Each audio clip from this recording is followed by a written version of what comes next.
Hello all welcome to my channel Kanchana Pavan vlogs. Today vlog అయితే అమ్మ చేసిన ఫిష్ కర్రీ ఎలా ఉందో చూసేయండి. ముందైతే కనుక మన ఆనియన్స్ కట్ చేసుకుని మిర్చి కూడా బారుగా కట్ చేసుకుని పెట్టుకోవాలి. తర్వాత అయితే ఒక స్టవ్ వెలిగించుకుని పెద్ద బాన్ అయితే పెట్టుకున్నాను. పీసెస్ ఎక్కువ ఉన్నాయి కాబట్టి బాన్ పెట్టుకున్న తర్వాత అయితే అందులో కనుక కొంచెం 2 టేబుల్ స్పూన్స్ దాకా ఆయిల్ వేసేసి మిర్చి అండ్ ఆనియన్స్ అయితే వేసేసి కొంచెం పసుపు వేసుకుని అయితే అలా తిప్పుకోవాలి. తర్వాత కూడా అందులో కొంచెం అల్లం పేస్ట్ కూడా వేసుకుని అయితే కనుక మనం తిప్పుకోవాలండి. సో గాయస్, మీరు కనుక నా ఛానల్ కనుక ఫస్ట్ టైం చూస్తున్నట్లయితే కనుక ప్లీజ్ సబ్స్క్రైబ్ చేసి లైక్ చేసి కామెంట్ అయితే చేయండి. మొత్తం తిప్పేసుకున్న తర్వాత బ్రౌనిష్ కలర్ వచ్చిందాకైతే ఫిష్ పీసెస్ అయితే అందులో వేసేయాలి.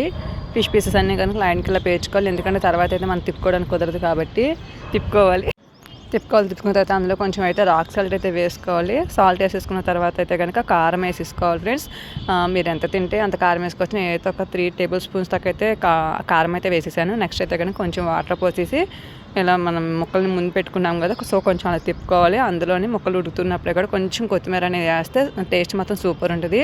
టేస్ట్ అనేది కొంచెం చేంజ్ అవుతుంది మనకి.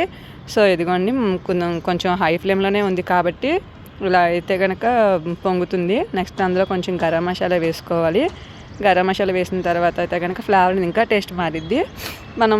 సో ఒకసారి మనం ముక్కలు వేసేసిన తర్వాత అయితే కనుక గరిటె అనేది పెట్టకూడదండి, ఇలా తిప్పుకోవాలి. తిప్పుకుంటేనే ముక్కలు కట్టినట్టు బాగా పట్టిద్ది. గరిటెతో తిప్పితే పీస్ అనేవి ముక్కలు అయిపోతాయి.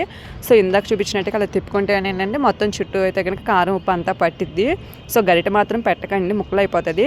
నెక్స్ట్ అయితే కనుక మనకి ఎంత పులుసు కావాలని చూసుకుని దింపేసుకోవాలి. సో ఇదిగోండి, నా ఫైనల్ లుక్ అయితే ఇలా ఉంది.